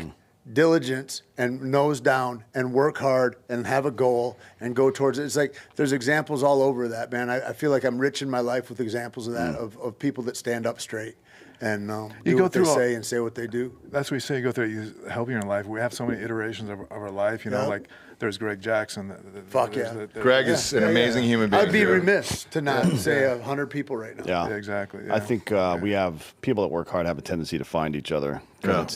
It's not the most common thing these days. People are like, what got you into this? What? And all my answers are always the same. It's like I was just real fortunate in the people that I ran into. You know what I mean? And that's really what it's been. And then being awake enough, I guess, to be aware of like what the gift is that's standing in front of you. I mean, Keith is like that for me. You know, like he was a leader at the gym back in the day, and it's like you just watch how people move. John Dodson is one of those guys for me. You'd be at the end of a 2-hour wrestling, and it was awful, and everybody's like, ugh. And guys that are there that are pussies are the guys that are like looking to wait. Is coach looking at me? No, I'll work hard again. You're right. It's that. But John Dodson, you look at, no matter when you look at him, he's got a smile on his face. He's just smiling, right? And I go, no matter what your struggle, no matter what you bear, smile, man. Enjoy to be here. Thank God you can struggle like that. Yeah, I remember when Casey Anthony said that too, and it was pretty inspiring. Yeah. Thanks for tuning in, guys. Go to iTunes. I'm kidding. The movie's out August 8th. I don't know who Casey Anthony Kill Me is. Again. She's that woman that put her kid in the trunk of her car. Yeah. You know. That doesn't sound hard to do. Nah, like that baby couldn't fight at all. Shoot a little higher, bro. Fuck. That baby was. Who couldn't do that? That baby's record was 0-1. Lifetime. Oh, man. Yeah, I told you can say whatever you wanted to on this show. You didn't take it seriously. You are now. Hey. You are now. Thank you, Andy Frisella. Yeah. They're goddamn delicious. So dude, we try to tell everybody, and like, now they're coming around around the nation, and audience members are like, "Fuck, man, you weren't lying." They're so good. I wouldn't. Are there farts in here? Tell you. Yeah, there might be a couple. You don't know. I wish. I mean, you into it? Well, you know, a lot of the protein powders you get are like, it's a box of farts, right? Oh, It's yeah. like, No, that's a good I one, ate this an hour ago. I feel great. No, it's a good one. rad. You don't get bloated. These are amazing, yeah. These are incredible. Nice. But the movie is Kill Me Again. It is out August 8th. In theaters near you. Do you have a list yet? You got the cities? Nah, whatever. Theaters near you. If not there, you can rent it. Also, season 2 of Terminal List. Season List. 2 of Gen V, I'm in. Shit, dude. We got shit coming up. Over Your Dead Body coming up for me. Wait, when does Bled season Neon as a show? When does season 2 of Terminal List start? They're filming now, right? Probably in December. Oh, really? Yes. The Taylor Kitsch one is first. No, I believe. Dark Wolf starts in August, I think, right? Like the 27th, I think. Yes. And then season 2 is a couple months after that, I think. Yeah, I think it'd be pretty cool. Yeah, that's going to be fucking great. I know they shot a lot of the stuff simultaneously. That's going to be dope. And by the way, you know the ratings on that, right? Yeah. That's Amazon's biggest show of all time. So like that could be a massive boost. Yeah, I'm about to head to Morocco to finish it up. Are you really? Yeah. Oh, that's dope, dude. Jack's been over, he's supposed to have done my show, and I was supposed to go on his, and we've been fucking crisscrossing for months now because he's back and forth with all this bullshit. But I love those shows. I've watched Terminal List start to finish probably 5 times. It's so fun. It's so good. Yeah. It's so good, man. And the attention to detail and Chris everything. takes it real serious. Yeah, man. Chris is great. Which is awesome because, dude, if he didn't, it would fuck up the whole series. Yeah. It's I mean, he wants to look detail. right. He plays a service. I mean, he grew up hunting, military. right, in the Yeah, Pacific yeah. Northwest, so he knows Big what time it Oregon is. boy. Yeah. He wrestled a bit too when he was a kid. He's a big guy too. Yep. Yeah. Everybody like he's his my size for sure. he got famous as like kind of a dumpy idiot on Parks and Rec, but he's a fucking dude. He got You know what that, he's he got doing that before cocktail that? down. He was waiting tables in Maui or something like that and living in his car. And some producer from LA says, anyway, it's a whole other story. No, he was on a teen show on CW. Was it Gilmore Girls, Bob? What was the first one? Oh, my God. For Chris Pratt. Chris Pratt was One Tree Hill. One Tree Hill first? I think before Gilmore Girls, yeah. Man, Bob, I'm an OTH diehard, bro. So Stay tuned next week, and we'll get more answers on this hot subject. We sure will, dude. We sure will, for Christ's sakes. We had too much fun with you guys today. We appreciate it, for real. The OC, he had a 9. That's it, the OC. A 9-episode arc on the OC. Yeah. Before that, he was on a show called Everwood. I've never heard of it. Everwood is CW. There you That's go. another one brought to you by Everwood is Blue what I Chews. meant. Come on, Bob. Everwood. That's all the same to me. No, it's not. Everwood, he was on 89 episodes. You'll always have a home in One Tree Hill, Bob. Think of the you practice fucking that is, asshole. putting in repetitions like that, like 90 episodes. of Fucking the show. Boreanaz. Boreanaz has like 550 episodes of television. Can you imagine that shit? Fuck David that. Boreanaz, yeah, that's fucking nuts, dude. Yeah, excellence Anyways. lives right there. Yeah. Well, or he hates his wife and kids. Either one. But, you know how long those shoots are, especially for a 1-hour drama. Good luck. Appreciate you guys being here. Everybody go check out that movie. This was an absolute fucking blast to have you guys. At home, video will be up on Spotify on Sunday night. We just signed that video deal with Spotify across the network. Congratulations. That's dope. Thank you very much. So all of our shows will be there, except for the ones on Patreon. Obviously, those will stay there for you guys, where shit gets real fucking wild. And I don't think we'll give that up just because YouTube, Spotify will let us do whatever we want. YouTube does not, but that's where we were showing dick pics the other day. So yeah. Pop on into that. And then the app is out there as well. Drinkin' Bros app is free on iPhones and Androids. You can listen to all the shows there as well. And that wall gets crazy, man. A lot of nudes with people's wives. Good for you. Yeah. Not every show's out there doing that for you guys. Fuck no, dude. It's free. So, yeah, Dan and I pay for that in the background. Have fun. Plus, we just want to see all your wives naked. So, that's the real. It was a psyop. Yeah, that's what it really was at the end of the day. It's just the CIA. Appreciate you tuning in. For D'Anthony Hollaway, I'm Ross Patterson. This is the Drinkin' Bros podcast. Good night, everyone.